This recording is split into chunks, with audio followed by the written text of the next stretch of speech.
নমস্কাৰ সকলোকে আমাৰ চেনেল এক্সাম জ্ঞান আসামলৈ পুনৰবাৰ ৱেলকাম জনাইছোঁ। বন্ধুসকল, আজিৰ ভিডিঅ'টোত আমি 30 মাৰ্চত হ'বলগীয়া DME নন টেকনিকেল গ্ৰেড 3 এক্সামৰ কাৰণে উপযোগী হোৱাকৈ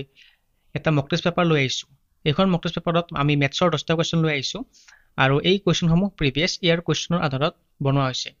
আপোনালোকে সেই 10টা কুৱেশ্যন প্ৰথমতে নিজে ট্ৰাই কৰিব আৰু কমেণ্টত জনাব যে আপুনি নিজে কিমানটা কুৱেশ্যন কাৰেক্টলি কৰিব পাৰিলে। লগতে বন্ধুসকল, যিবিলাকে আজি প্ৰথমবাৰৰ বাবে আমাৰ চেনেল ভিজিট কৰিছে তেওঁলোকে ভিডিঅ'টো শেষলৈ চাব, লগতে আমাৰ চেনেলটো ছাবস্ক্ৰাইব কৰি বেল আইকনটো প্ৰেছ কৰি দিব। তেতিয়াহ'লে বলক আমি আজি ভিডিঅ'টো ষ্টাৰ্ট কৰোঁ। এইটো হৈছে প্ৰথমটো কুৱেশ্যন আৰু ইয়াত আমাক এক্সৰ ভেলু উলিয়াব দিছে আৰু ইয়াত এটা সমীকৰণ দিয়া আছে, এইটো হ'ল x² - 7x + 12 = 0। ঠিক আছে, প্ৰথমতে আমি যিটো ইকুৱেশ্যন দিয়া আছে সেইটো আমি এটা লিখি ল'ম, x² - 7x + 12 = 0।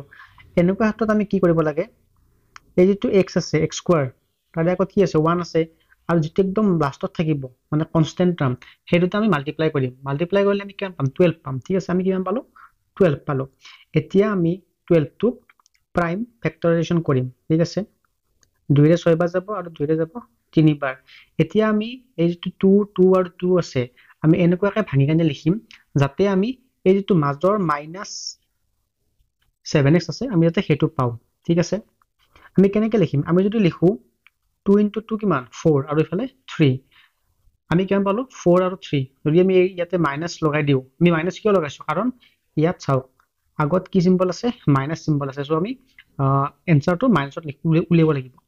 ঠিক আছে, আমি লিখো এইখিনি, x² আছে -4x - 3x আৰু প্লাছত কিমান আছে? +12 = 0 আছে। ঠিক আছে, এইখিনি ক্লিয়াৰ। -4x - 3x এই দুটা পাৰ্ট যদি আমি সলভ কৰো আমি -7x পাম, হয়নে নাই? মানে আমাৰ কৰা ঠিকেই আছে। এতিয়া আমি x² আৰু -4x ৰ পৰা এটা x কমন ল'ব পাৰিম। কমন ল'লো, কিমান থাকিব? x - 4 আৰু ইয়াতে মাইনাছটো কমন আহিব। ঠিক আছে, মানে ইয়াত যি থাকে 3x ৰ আগত সেইটোৱে আমি এজ এ চিম্বল ল'ব লাগিব। নেক্সট আমি ইয়াতে 3 কমন ল'ম। 3 কমন থাকিলে কিমান থাকিব? x থাকিব আৰু যদি প্লাছৰ পৰা মাইনাছ চিনটো কমন লোৱা হয় ইয়াত মাইনাছ থাকিব, কাৰণ মাইনাছে লগ লাগি আল্টিমেটলি গৈ প্লাছে হ'ব। কিমান আহিব? 4 = 0। এতিয়া চাওক এই দুয়োটা পাৰ্টতে x - 4টো কমন আছে। x - 4টো কমন আছে, বাহিৰত আহি গ'ল। বাকী কি থাকিল? x - 3 = 0। ঠিক আছে, আমি ইয়াৰ পৰা কি লিখিব পাৰিম যে x - 4 = 0 হয়। আমি কি লিখিব পাৰিম ইয়াতে যে x - 4 = 0 হয়। তাৰ পৰা আমি কি পাম? x = 4 পাম। সিমিলাৰলি x - 3 = 0 আৰু তাৰ পৰা আমি কি পাম? x = 3 পাম। গতিকে আমি x ৰ ইয়াত দুটা মানে সলিউশন পালো, এটা হ'ল 4, এটা হ'ল 3 আৰু গতিকে ইয়াৰে কাৰেক্ট আনসাৰ হ'ব অপচন নম্বৰ A। এৰ ভ্যালু হ'ব মানে x ৰ ভ্যালু হ'ব 3 and 4। নেক্সট কুৱেশ্যনটো হৈছে এটা টাইম এণ্ড ৱৰ্কৰ কুৱেশ্যন আৰু ইয়াত কৈছে যে A and B can complete a work in 12 and 18 days। মানে A আৰু B এটা কাম 12 আৰু 18 দিনত কমপ্লিট কৰে। আমাক কৈছে যে in how many days will they complete the work together। যদি দুয়োজনে লগ লাগি কামটো কৰে কামটো কিমান দিনত কমপ্লিট হ'ব? ঠিক আছে, আমি কৰা ষ্টাৰ্ট কৰো। কৈছে যে আমাক A কামটো কৰে 12 দিনত আৰু B কামটো কৰে 18 দিনত। এনেকুৱা ক্ষেত্ৰত প্ৰথমতে আমি কি কৰিম, এই যিটো A ৰ যিটো দিন দিয়া আছে আৰু B ৰ যিটো দিন দিয়া আছে তাৰে আমি এলচিএম ল'ম। ঠিক আছে, আমি এলচিএম ল'ম। এলচিএম ল'লে আমি কিমান পাম? ঠিক আছে, আমি এলচিএমটো এক্সট্ৰাকে লৈ লওঁ 12 আৰু 18 ৰ কাৰণে। এলচিএম ল'বলৈ আমি কি লিখিম? 12 আৰু 18। ঠিক আছে, 2 ৰে কেইবাৰ যাব? 2 × 6 = 12, 2 × 9 = 18। আকৌ কি এৰে যাব? 3 ৰে যাব। 3 × 2 = 6, 3 × 3 = 9। আকৌ কিবাৰ যাব নেকি? নাযায় ন? গ'লে আমি কি কৰিলো? আকৌ হৰণ কৰিলো হয়। এতিয়া 2 × 3 = 6, 6 × 2 = 12, 12 × 3 = 37। সো এলচিএম হ'ব 36। ঠিক আছে, 36 পালো আমি এলচিএম। এই যিটো 36 পালো সেইটো হৈছে সিহঁতৰ টোটেল ৱৰ্ক মনত ৰাখিব যিটো এলচিয়াম সেইটো হ'ল টোটেল ৱৰ্ক এতিয়া যিটো 12 আছে 36 ক ডিভাইড কৰক কেবা যাব 12 3 গুণ 37 আৰু 18 ৰে যদি 36 ক ডিভাইড কৰে কিমান যাব 18 2 গুণ 37 এই যিটো 3 আৰু 2 সেই দুটা হৈছে কি efficiency E double F efficiency মনত ৰাখিব এফিচিয়েন্সি মানে কি মানে এ প্ৰতিদিনে 3 কে কাম কৰে আৰু বি এ প্ৰতিদিনে 2 কে কামটো কৰে টোটেল কাম কিমান আছিল 36 কাম ঠিক আছে ক্লিয়াৰ এইখিনিলৈকে এতিয়া আমাক কৈছে যে কামটো যদি দুইজনে লগ লাগি কৰে কিমান দিনত হ'ব টোটেল কাম কিমান আছিল টোটেল কাম আছিল আমাৰ 36 ঠিক আছে 36 কৈছে যে দুইজনে লগ লাগি কামটো কৰিলে কিমান দিনত হ'ব চাওক এ একদিনত কিমান কাম কৰে 3 হয়নে নাই আৰু বি এ একদিনত কিমান কৰে 2 লগ লাগি কৰিছে সো আমি প্লাস কৰি দিছো সো আমাৰ आंसर হ'ব 36/5 ঠিক আছে 36/5 এতিয়া আমি এই ডিভিজনটো কৰিব কাৰণে চেষ্টা কৰিম ঠিক আছে যেহেতু आंसरটো ফ্ৰেকশনত নাই 36/5 5 7 গুণ 35 1 থাকিল পইণ্ট দিলো 0 আহিল 5 2 গুণ কিমান 10 হৈ গল তলত 0 টা আহিব সো আমি आंसर পালো ইয়াতে অপচন নম্বৰ A অৰ্থাৎ 7.2 days হ'ব ইয়াতে কাৰেক্ট आंसर কোৱেশ্চন নম্বৰ 3 আমাক উলিয়াব দিছে the compound interest on ₹5,000 at 10% per annum for 2 years ঠিক আছে আমাক ইয়াত প্ৰিন্সিপাল দিয়া আছে মানে মূলধন দিয়া আছে 5000 টকা rate of interest দিয়া আছে 10% আৰু কিমান বছৰৰ কাৰণে দিয়া আছে 2 বছৰৰ কাৰণে ঠিক আছে আমি ইয়াত compound interest উলাম compound interest উলিয়াবৰ কাৰণে তাৰ আমি ফৰ্মুলাটো জানিব লাগিব ফৰ্মুলাটো কি হৈছে ফৰ্মুলা আছে p into 1 plus r by 100 to the power n minus p ঠিক আছে p মানে কি প্ৰিন্সিপাল r মানে rate of interest 10% আৰু n মানে number of year মানে কিমান বছৰৰ কাৰণে টকাখিনি ধাৰত দিছে বা কাৰোবাক ইন্টাৰেষ্টত দিছে হেতু হৈছে n n কিমান দিছে আমাক 2 বছৰ ঠিক আছে আমি ভ্যালুখিনি পুট কৰো ইয়াতে p ৰ ভ্যালু কিমান দিছে 5000 plus 1 plus r by 100 অৰ্থাৎ 10/100 whole to the power n অৰ্থাৎ 2 বছৰ minus p মানে প্ৰিন্সিপাল 5000 টকা ঠিক আছে নেক্সট 10/100 মানে কি হয় 10 by যদি আমি 100 লিখো আমি কিমান পাম আমি পাম 0 0 কাটা কাটি গল 0.1 আমি এখিনি সাইডত কৰি ললো আৰু যদি 1 ৰ লগত 0.1 প্লাস কৰা যায় কিমান পাম 1.1 পাম ঠিক আছে আমি 1.1 পালো আৰু 1.1 ৰ ওপৰত কি আছে হোল স্কয়াৰ কি আছে 1.1 ৰ ওপৰত হোল স্কয়াৰ আছে 1.1 মানে কি অলপ টাইমৰ কাৰণে পইণ্টটো পাহৰি যাওক 1.1 মানে 11 মানে 11 ৰ স্কয়াৰ 121 আৰু পইণ্টটো আছে 11 আগত কিন্তু ওপৰত স্কয়াৰ আছে গতিকে পইণ্টটো দুটা হৈ আগত আহি যাব ঠিক আছে আমি এইখিনি সাইডতে কৰি থলো 5000 আছে ইয়াতে ইনটু 1.21 minus 5000 ক্লিয়াৰ এইখিনি এতিয়া সব দুই সাইডে 5000 টো আছে মানে 5000 আছে গতিকে আমি এটো ইয়াত কমন লম 5000 ইতে থাকিব 1.21 তাৰ পিছত এইফালে থাকিব 1 ইয়ালৈকে আমাৰ ক্লিয়াৰ আছে নেক্সট আমি যদি 1.21 ৰ পৰা 1 মাইনাস কৰো আমি কিমান পাম আমি পাম 0.21 আমি নেক্সট পেজলৈকে যাও ইয়াতে থাকিব কিমান 5000 আৰু এই সাইডে কি আছিল 1.21 minus 1 অৰ্থাৎ 0.21 আমি ইয়াতে লিখিম 0 ইয়াত ইনটু থাকিব 0.21 ঠিক আছে 5000 এটো 5000 আৰু এটো আছে 0.21 এতিয়া আমি এটা ইনটু কৰিম ইনটু আমি ডাইৰেক্টলি ইনটু কৰি নিদু আমি কেনেকৈ কৰিম চাই লওক আপোনালোকে এই যেটো পইণ্ট আছে তাক বসাবৰ কাৰণে আমি ইয়াতে যদি এটা 100 ইনটু কৰি দিও কাৰণ পইণ্টৰ পিছফালে দুটা না ডিজিট আছে সো আমি 100 ইনটু কৰিলো যেটো আমি ওপৰত 100 ইনটু কৰিলো আমি তলতো এটা 100 ইনটু কৰিব লাগিব তো আমি কিমান পাম ইয়াতে 5000 ইনটু 21 আৰু তলত থাকিব এটা 100 দুটা শূন্য গ'ল ওপৰত আছে 21 আৰু ইয়াতে আছে 50 দুটা যদি আমি ইনটু কৰি দিও আমি কিমান পাম প্ৰথমতে 0 আহিল দেন 5 1 গুণ 5 আৰু 5 2 গুণ 10 অৰ্থাৎ 1050 হ'ব ইয়াতে কাৰেক্ট আনসাৰ কোনটো অপচন হ'ব ইয়াতে 1050 থকা option number B option number B হ'ব ইয়াতে কাৰেক্ট আনসাৰ অৰ্থাৎ কম্পাউণ্ড ইন্টাৰেষ্ট হ'ব 1050 rupees কোৱেশ্চন নম্বৰ 4 ত আমাক sin θ ভ্যালু দিয়া আছে 3/5 আৰু আমি ইয়াতে উলিয়াব লাগে cos θ ভ্যালু আমি এটা ফৰ্মুলা জানো যে sin square theta plus cos square theta is equal to 1 হয় ইয়াত sin θ ৰ ভ্যালু দিয়া আছে 3/5 sin square theta ৰ ভ্যালু কিমান হ'ব 3/5 লিখিলো whole square plus cos square theta is equal to 1 cos theta তো এফালে ৰাখিলো আমি এইফালে কি হ'ব 1 minus 3/5 whole square কৰিলে 9/25 হ'ব যদি ইয়াতে আমি এলসিএম লওঁ 25 হ'ব 25 minus 9 16 হ'ব ঠিক আছে ইয়াতে আছে cos square theta আমাক লাগে cos theta ৰ ভ্যালু মানে আমি ইয়াতে স্কয়াৰ ৰুট ললে 16/25 ৰ স্কয়াৰ ৰুট হ'ব 4/5 সো কাৰেক্ট आंसर হ'ব আমাৰ ইয়াতে অপচন নম্বৰ এ 4/5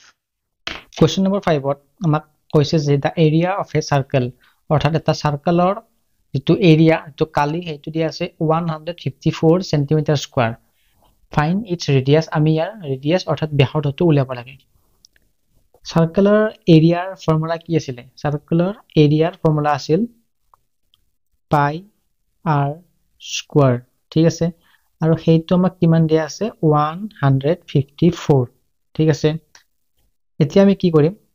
পাইৰ ভ্যালু আমি ধৰি লম 22/7 যাতে আমাৰ কাটাকাটি কৰাত বস্তুখিনি ইজি হৈ যায় 22/7 r স্কয়াৰ to same লিখি দিলো is equal to 154 r square next 154 তলত থাকা এই যেটো 7 আছিল এইটো 7 এইটো কোড যাব এতিয়া ওপৰত যাব আৰু 22 তলত 22 ৰে এইটোক ডাইৰেক্ট যাব কেইবাৰ যাব 7 বাৰ যাব ওপৰত থাকিল 49 ঠিক আছে নেক্সট r স্কয়াৰৰ ভ্যালু 49 আমাক লাগে r অৰ্থাৎ ৰেডিয়াস লাগে আমাক সো 49 ৰ আমি স্কয়াৰ ৰুট লম বৰ্গমূল লম কিমান হ'ব 7 7 গুণ 49 গতিকে আমি বৰ্গমূল পাম 7 সো এইটো কোৱেশ্চনৰ কাৰেক্ট आंसर হ'ব অপচন নম্বৰ বি 7 সেন্টিমিটাৰ অৰ্থাৎ দিয়া থকা যেটো সাৰ্কেল আছিল তাৰে ৰেডিয়াস হ'ব 7 সেন্টিমিটাৰ কোৱেশ্চন নম্বৰ 6 ত আমাক কৈছে what is the reminder when 72369 is divided by 9 মানে আমি ইয়াত 9 এৰে যদি সংখ্যাটোক ডিভাইড কৰো আমাৰ কিমান বাকি ৰব হেতু আমাক খুদিছে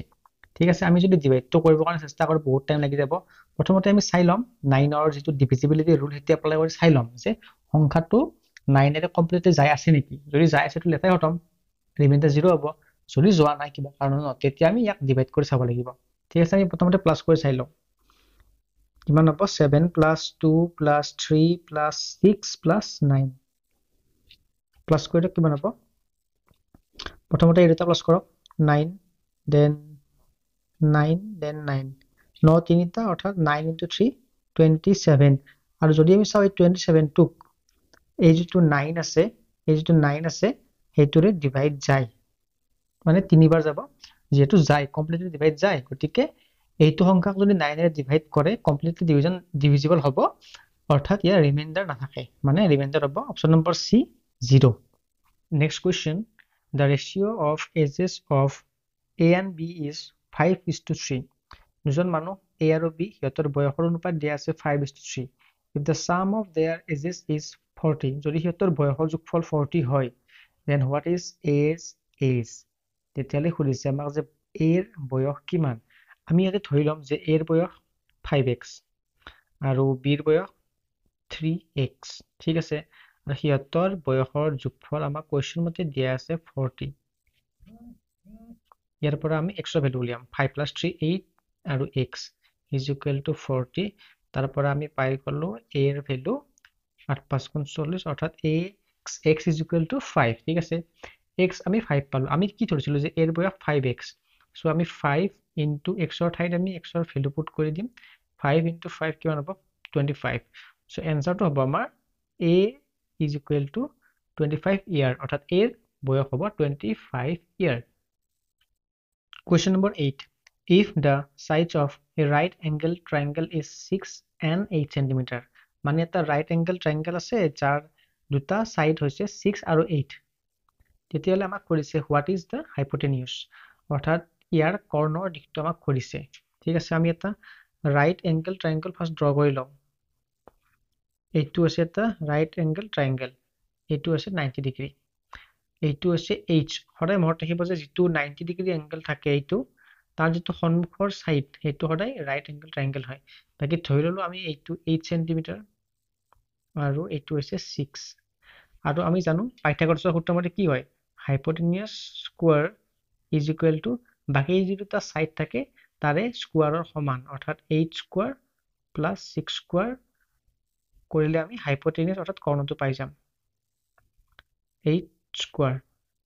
8 গুণ 64 6 6 গুণ কিমান 37 যোগ কৰিলে আমি পাম 100 ইফালে আছে 8 স্কয়াৰ যদি আমি 8 স্কয়াৰৰ স্কয়াৰ ৰুট লও 8 স্কয়াৰৰ যদি স্কয়াৰ ৰুট লও এইফালে স্কয়াৰ ৰুট ল'ব লাগিব আমি আৰু 8 স্কয়াৰৰ স্কয়াৰ ৰুট ল'লে 8 হ'ব আৰু 100ৰ যদি আমি স্কয়াৰ ৰুট লও আমি পাম 10 আৰু ইয়াৰ ইউনিট হ'ব সেন্টিমিটাৰ গতিকে হাইপোটেনিয়াস অৰ্থাৎ কৰ্ণ হ'ব 10 সেন্টিমিটাৰ Question number 9 আমাক কৈছে a shopkeeper gives 10% discount on an item marked at ₹500 ঠিক আছে এজন দোকানী আছে আৰু এটা বস্তু আছে যাৰ মাৰ্ক প্ৰাইস আছে 500 টকা আৰু সেই দোকানীজনে সেই বস্তুটো ডিসকাউন্ট দিছে 10% আমাক কৰিছে যে বস্তুটো তেখেতে কিমান দামত বিকিলে মানে ফাইনাল প্ৰাইস কিমান হয় আমাক সেইটো কৰিছে ঠিক আছে বস্তুটোৰ মাৰ্ক প্ৰাইস কিমান মাৰ্ক প্ৰাইস আছে 500 into তেখেতে তাত কিমান ডিসকাউন্ট দিছিলে 10% প্ৰথমতে আমি ডিসকাউন্টটো উলিয়াই লম ঠিক আছে 10% পাৰ্সেন্ট মানে কি তলত এটা 100 আহিব পাৰ্সেন্টেজ মানে তাৰ পিছত যদি আমি ইয়াতে কাটাকাটি কৰো দুটা শূন্য গল আৰু ইয়াতে দুটা শূন্য গল ওপৰত কিমান থাকিল 10 * 5 50 মানে তেখেতে বস্তুটোত ডিসকাউন্ট দিছে 50 rupees ঠিক আছে দাম আগতে আছিল কিমান 500 টকা যদি ডিসকাউন্ট দিয়ে 50 টকা কিমান টকাত বিকিলে 450 ঠিক আছে মানে দেখ বস্তুটোৰ যেটো ফাইনাল প্ৰাইস 10% ডিসকাউন্ট দিয়াৰ পিছত হেতু হ'ব 450 rupees আজিৰ মক টেষ্টৰ এটো হৈছে লাষ্ট কোৱেশ্চন আৰু এটো কোৱেশ্চনত আমাক কৰিছে if the sum of the digit of a two digit number is 9 মানে এটা two digit number আছে যাৰ অংক কেইটা যোগফল 9 আৰু সেই নাম্বাৰটোৰ যিকেইটা অংক তাৰ স্থানকেইটা যদি আমি ৰিভাৰ্স কৰি দিও আমি যেটো সংখ্যা পাম হেতু সংখ্যা অৰিজিনাল নাম্বাৰটোতকে 27 বেছি বুলি কৈছে আমাক কৰিছে যে অৰিজিনাল নাম্বাৰটো কিমান এটো কোৱেশ্চন সলভ কৰিবৰ কাৰণে আমি x y এনেকে ধৰিও কৰিব পাৰো কিন্তু আমি অলপমান স্মাৰ্টলি গণিতটো এপ্ৰোচ কৰিম আমি এটা জাস্ট অপচন কেইটা চাম আৰু চাই কেনে কোনটো এনসাৰ হয় আমি উলিয়াবৰ কাৰণে চেষ্টা কৰিম প্ৰথমতে আমি অপচন নম্বৰ a 36 ৰ কাৰণে ট্ৰাই কৰিম ইয়াত 36 টো হৈছে অৰিজিনাল নাম্বাৰ 36 টো হৈছে অৰিজিনাল নাম্বাৰ আৰু আমাক যেটো line that number obtained by reversing its digit is 27 more than the original number আমি হেতু ইয়াত মানে ইমপ্লিমেন্ট কৰিম সো আমি যদি ইয়াত নাম্বাৰটো ৰিভাৰ্স কৰি দিও 63 পাম আৰু আমাক কৈছে যে এই 63 টো অৰিজিনাল নাম্বাৰতকৈ 27 বেছি ইয়াতকৈ এটো 27 বেছি বুলি কৈছে হয়নে না আমি চাই লম 36 ৰ লগত আমি 27 প্লাস কৰি চাই লম 63 পাও না নাপাও হাতে 6 13 হাতে গল 1 3 4 5 আৰু 6 মানে 63 আমি পাই গলো মানে আমি ইয়াত কারেক্ট আনসার পাই গলো 63 কিন্তু যদি আমি বাকিটা অপচন চাও তেনেকে এই ধৰণৰ তেতিয়ালে আমি মানে এই লাইনটো তাৰ ক্ষেত্ৰত নিমিলিব সো এইটো কোৱেশ্চনৰ কাৰেক্ট আনসাৰটো 63 হ'ব